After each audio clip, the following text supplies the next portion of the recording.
Welcome everybody to another Wednesday wrap-up, your weekly entertainment wrap-up brought to you by Borderline Entertainment. If you're watching it on Twitch, that means you're watching it live. We do stream this show every Wednesday night at 8 p.m.-ish.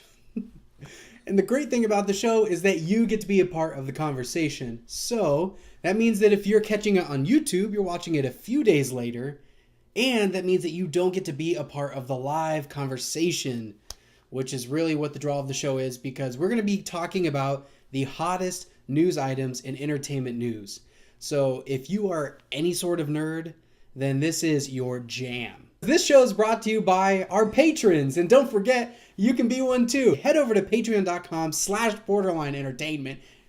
Yeah! Boom. And consider being a patron today. Only $1 a month is what, really we need more. But $1 a month will work great. So please dig down deep into the crevices of your heart. Get rid of all that blackness and hatred. And get the giving self out. And think about giving us $1 a month to help us make better content for you. But with that, we're going to go ahead and get things started with our Apple of the Week, the best news story in entertainment news, and that goes to The Joker. Oh my gosh. The Joker movie has its first trailer out, and I could not be more excited about this. So we've seen iterations of the Joker before, but this is something unique that we have not gotten before. I think it does pull from a lot of different sources, but I think it's going to stand alone as a true sort of origin story for how Arthur Fleck becomes the Joker. Mm-hmm. So this is just the trailer to me is amazing. For those of you that have not seen it yet, please go to our Facebook page and watch the trailer. It is phenomenal. Probably my favorite bits about it are actually not having to do with any of the actors, but the overall tone of the film.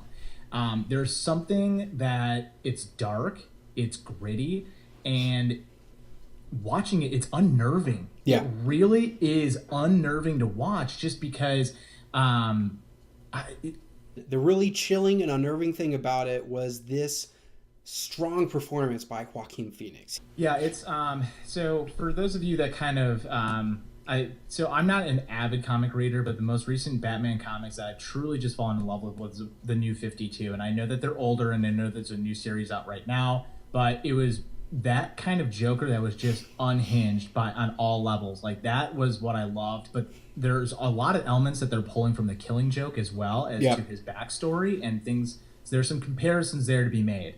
So it's dark, it's gritty. There's a lot of relationships that are going on with that I think are going to play a major role into how he becomes the Joker and why he becomes the Joker. And there's a lot of just cool little things that you're able to pick up. There are some casting things that I'm not particularly a fan of.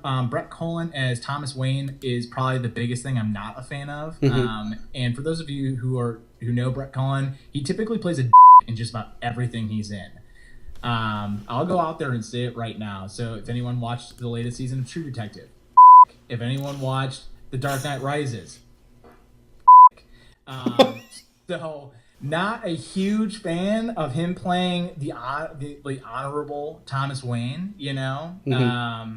someone who's a positive figure in Batman's life and Bruce's life. So other than that, though, Joaquin Phoenix, he's nailing it. I'm really excited to see what is just his full transformation. I think it's going to be incredible. But yes, it's dark, it's gritty, it's unnerving. Oh god, everything, just the dialogue so far is fantastic. But I'm really excited about it. So the last thing that I'll say to this, will they link it to Batman? I think that they could. The Joker is that kind of character that I feel like in some way, shape, or form, he could reinvent himself in some way. Yeah. If there are any Batman Beyond fans out there, there was the movie Return of the Joker. Oh, yeah. Where the Joker came back because he, put a virus into... which Robin? He put a virus into one of the Robins, and then that, took over Robin's body and turned him into the Joker, and it was, the same consciousness of the Joker. So, there are ways that it can happen, and it can get really freaky and weird. It all just depends on what they want to do. Yeah. Congratulations again to the Joker movie that is coming out in October. You win the Apple of the Week, the best news story in entertainment news. So that brings us to our Onion of the Week, the worst news story in entertainment news, and that goes to PewDiePie and the T-Series. PewDiePie he's one of the largest, if not the largest, despite this news, YouTuber in the world. Okay, constantly you're seeing people say, subscribe to PewDiePie. Felix, and I'm going to butcher his last name because he is, what's he from? He's from like Switzerland or something like that. I don't know. But he's got a J after a K, and that tells me that I don't know how to say that. I'm going to say... He's not from here.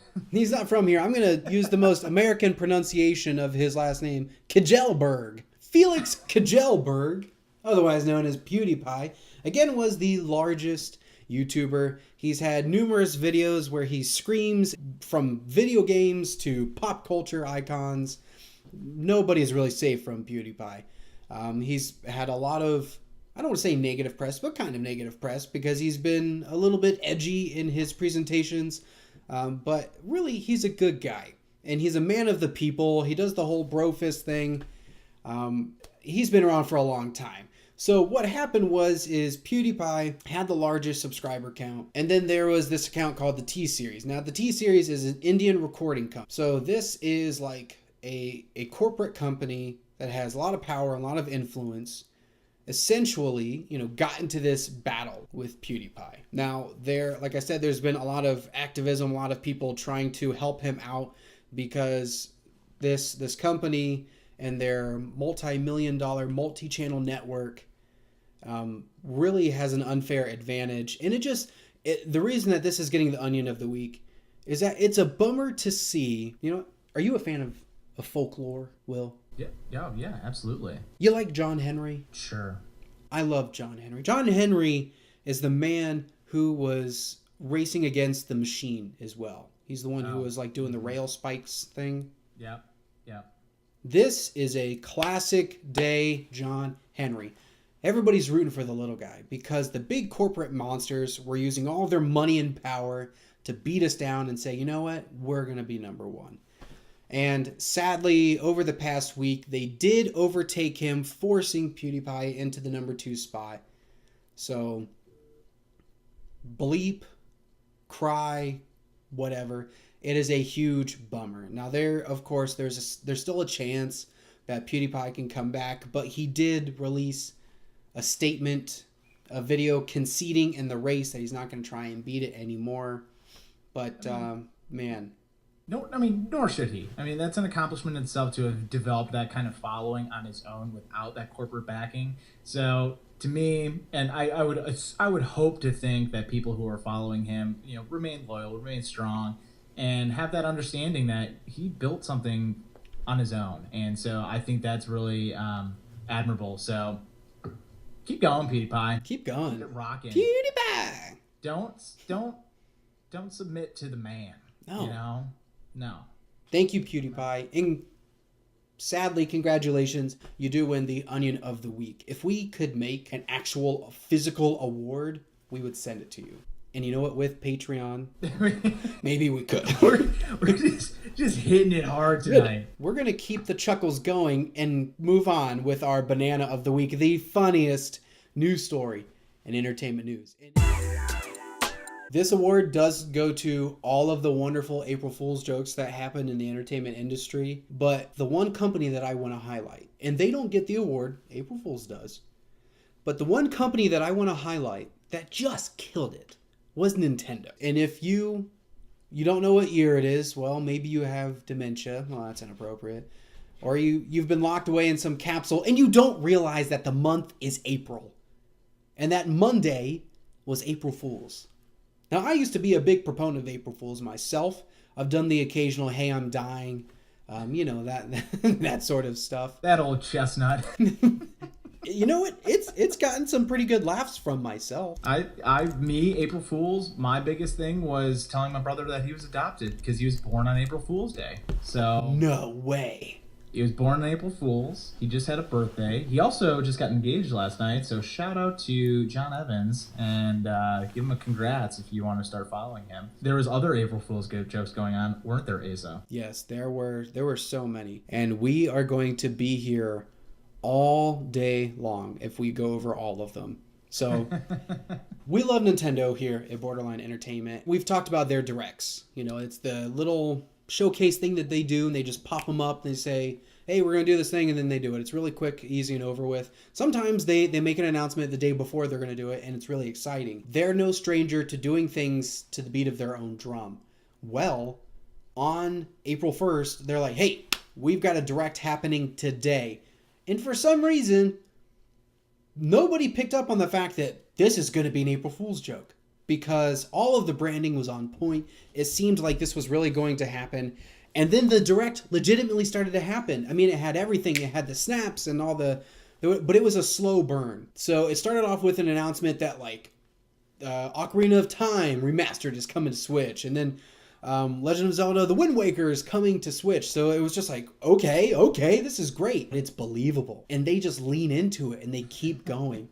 And they just give you little things over and over and over again. But then it starts getting weird, because usually when they go from segment to segment, they're doing like one snap and then they'll talk and then another snap. Well, the snaps start getting quicker. And then you start getting some bold announcement. There's going to be a Halo edition of the Switch. One was Fallout 2016 Election instead of edition. My favorite one was Grandfather Bath Simulator X Steam Edition. I'm bummed. Love it. We didn't come up with the joke. Yeah, that's okay. Well, congratulations again to April Fools.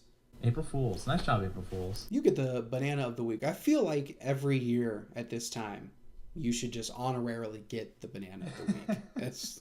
But we like to give those individual shout outs because we always love hearing those stories. Yeah, absolutely. And that brings us to our muffin of the week, our favorite news story in entertainment news. And Will, since you beat me into submission, who is our winner this week? I mean, Game of Thrones, the final season, the series finale, it's airing soon. I mean, it had to be talked about. It's happening soon. Fine. And for those that are following Game of Thrones, there was a new teaser that just dropped, and the teaser is called Aftermath. And so for those that have seen this, oh boy, is it eerie, and doesn't look like things go well at the Battle of Winterfell. So there was this really unique trailer where there's actually no characters in it at all. There's kind of echoings of fighting going on, but it's showcasing a hollow, empty Winterfell. And along the way are actually little individual items from each of major characters. So for example, you see Jaime Lannister's hand. You see Longclaw left on the ground. There's various other items, I think needles in it. There's a number of different icons from other major characters along the way, all just left in the snow, left in the dust.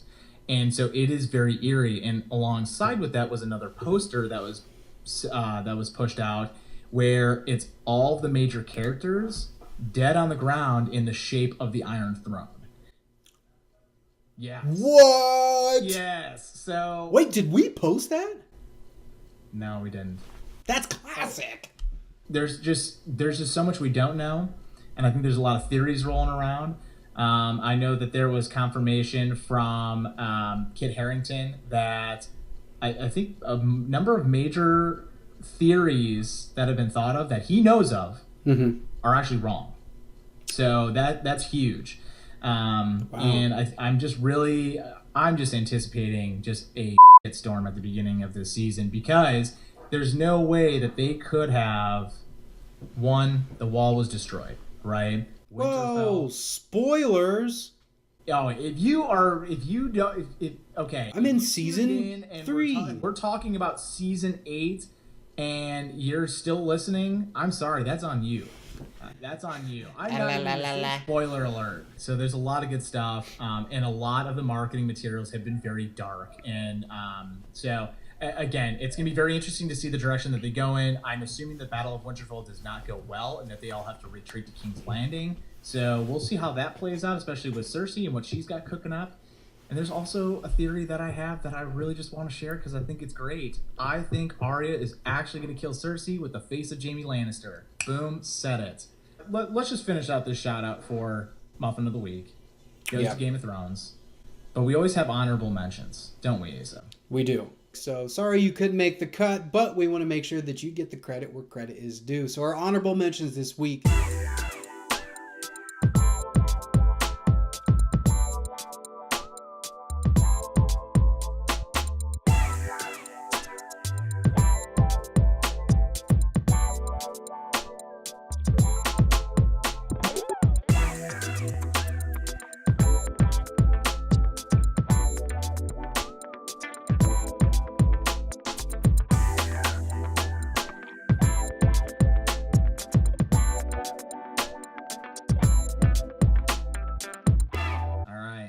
That brings us to our recap. Apple of the week goes to Joker movie. Onion of the week, sorry to PewDiePie. Banana of the week, April Fools. And then finally wrapping up with the Muffin of the week. I'm sorry that it was not BTS, but instead it's Game of Thrones. I'm okay with that.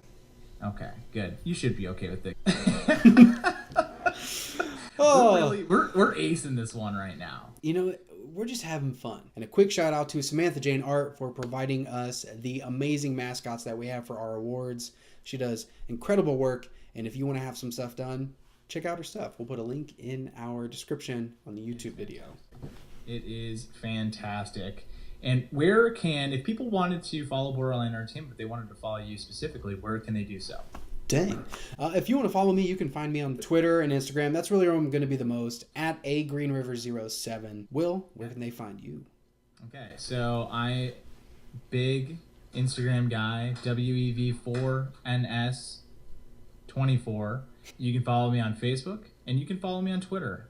So typically when I post on Instagram, I post all three. So you can catch me on all three of those outlets. But you can find me on Twitter at WEV4NS44. Great little segue here.